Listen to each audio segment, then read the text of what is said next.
Greetings, everyone. Pete Pardo here from Sea of Tranquility. Welcome to another episode of What's Hot with Sea of Tranquility. Yes, it's Wednesday. It's new album review day. We've got for you here the 15th studio album release from the mighty progressive metal titans from New York, Dream Theater, A View from the Top of the World. This follows Distance Over Time from 2019, so about 2 years later, we've got the follow-up. 70 minutes worth of music, single album set, produced by John Petrucci, mixed by Andy Sneap. Yes, this is a great sounding album. This is probably the best sounding Dream Theater album I've heard in a while. Andy Sneap put the final finishing touches on things. I think really job well done. 7 tracks, 70 minutes. Let's take a look at the artwork here. Pretty cool album cover there, or CD cover in this instance. Got the pair of boots, right? 2 rocks, little rock caught in the middle. Got the waterfall. There are the guys in the back. All right, let's open this bad boy up. And of course, this is on Inside Out Music, by the way. James Labrie vocals, John Petrucci guitar, John Mayung on bass, Jordan Rudess on keyboards, Mike Mangini on drums. This is, how many albums in a row is this for Mike Mangini? 1, 2, 3, 4, 5. 5 albums with him in the drum chair following the departure of Mike Portnoy. Let's take a look at the booklets. Kind of cool. This would have been a cool cover as well. I kind of like that. And then we've got, of course, pictures of the guys and additional artwork and lyrics and all that good stuff, right? There they are. Let's get to all of them here. I like that Jordan shot. And there's Mike. Pretty cool. So, what do we get on this album? Like I mentioned before, really nice production on this. You know, lots of folks have complained about some Dream Theater albums don't sound as good as others. Some people have, questioned the band self-producing themselves for all these years. And so it's kind of interesting to have Andy come in and mix this album. It kind of gives it a little bit more force, a little bit more power. More importantly, it comes down to the songwriting, right? And this is a really, really strong album. I was all on board with Distance Over Time. You've heard me say it many times before. I am not a fan of The Astonishing. To me, it's the only real true clunker in their catalog. I thought that Distance Over Time was a great return to form for the band. They've done some really solid albums since Mangini joined the band. I think this, again, it's early. I've only had this for like a week. After, bunch of listens, I might even be enjoying this a little bit more than Distance Over Time. I think Distance Over Time returned Dream Theater to, kind of creating those magical prog metal songs, but with a lot of the hooks and catchy vocal harmonies, which they were so well known for early in their career, and they'd kind of gotten away from that a little bit over the years. It's like their songs became more about the musicality and less about those, sing-along choruses and memorable vocal lines and melodies. And it's like that's what I think drew a lot of us to Dream Theater early on, is the fact that you got this just heavy, challenging prog and metal music, but with great vocals and very, very memorable melodies. And that's kind of what they've been trying to get back to. We get a lot of that here. But more importantly, I think these songs are really well structured. They're pretty heavy, but they have a lot of the interesting musical bits that we love so much about this band. And also, I think for me too, what's really key about this, I have at times been a little critical of Jordan Rudess's choice of keyboard sounds throughout his tenure in the band, which goes back quite a ways now. I think here he seems to be getting back to basics. You hear lots of Hammond organ tones here.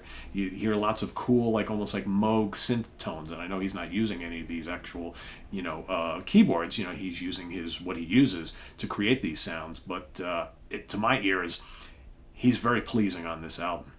Some nice piano tones. And they sound like real piano. It sounds like real organ, kind of like that. It doesn't sound like some kind of patch that he's using. And it, to me, sounds very organic.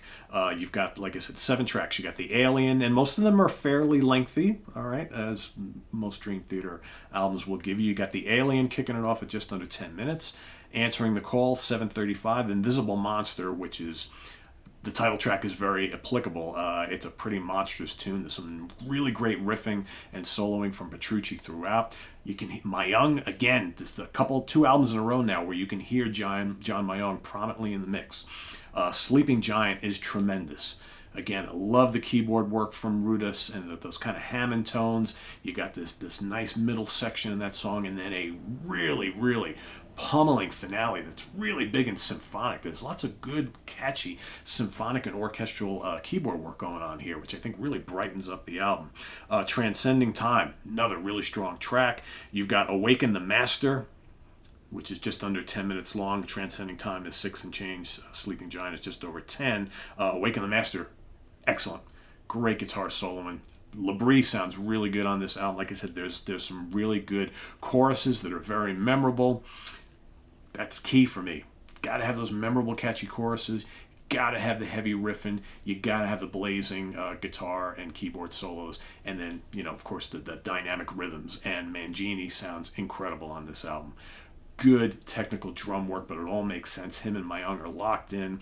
And then the last track is the big 20-plus minute long epic, A View from the Top of the World, the title track. Really nice. A lot of good ebbs and flows. Starts off pretty heavy, and then you get more of this kind of like melodic and atmospheric section that lasts for a little bit, and then you got lots of solo spots, and then once again the ending builds and builds and builds to this big symphonic climax. Great end to the album. It's really strong, and I do want to kind of point out who's writing all these songs, because the band pretty much takes part in the songwriting here, at least from a lyrical perspective. So The Alien, written by Labrie. Answering the Call, written by Labrie. Invisible Monster, written by Petrucci. Sleeping Giant, written by Petrucci. You got Transcending Time is written by Petrucci. Awaken the Master, John Mayung. And A View from the Top of the World is written by Petrucci, and that is a 3-part track. So, as far as the lyrics go, they all pretty much, with the exception of Mangini, they all pretty much take apart. But all the music is co-written by the entire band. So they basically worked out the musical bits to these songs all together. So, that to me sounds like a band that is really at this point now 5 albums into their career, post Portnoy and with Mike Mangini. They sound pretty much together at this point. And I think, honestly, A Dramatic Turn of Events, self-titled Dream Theater, strong albums. The Astonishing, I know, has its fans. I'm not a fan of that album. I think that album just does not work. Distance Over Time was excellent, and I think this is excellent as well. As far as rating it, it's kind of early. Like I said, I've only had it for a week. But I think that easily, right now, where I'm at with it right now, it's easily a 4.5 out of 5 star. It's not quite perfect yet. I may change my mind on that, but I really like it a lot. Musically, I think it's outstanding. I mean, these songs really hold together well. The solo spots make sense. It's not just endless shredding, okay, which they have been accused of doing from time to time, right? I mean, they're good at it, right? But I think here, these are just really good songs, and they're just long enough without being too gargantuan, and the big epic song works fine for me. So there you have it. A View from the Top of the World by Dream Theater, their 15th studio album. Let us know what you think of this, if you've heard it, in the comments below. If you haven't picked it up yet, you haven't checked it out, hopefully this review will make you want to go out and investigate and give it a listen, and then report back in the comments. Let us know what you think. This is going to rank pretty high for me at the end of the year, which is coming up really fast. As far as my top picks for 2021, and we got a lot of good ones this year, surprisingly enough. This was as kind of a crappy year as 2020 has been. I think from a new release and musical perspective, everybody's playing catch up from last year, because last year was not a great year for releases. This year, I think they're making up for that. So yeah, this is a good one. So check it out, the brand new Dream Theater on Inside Out Records, A View from the Top of the World.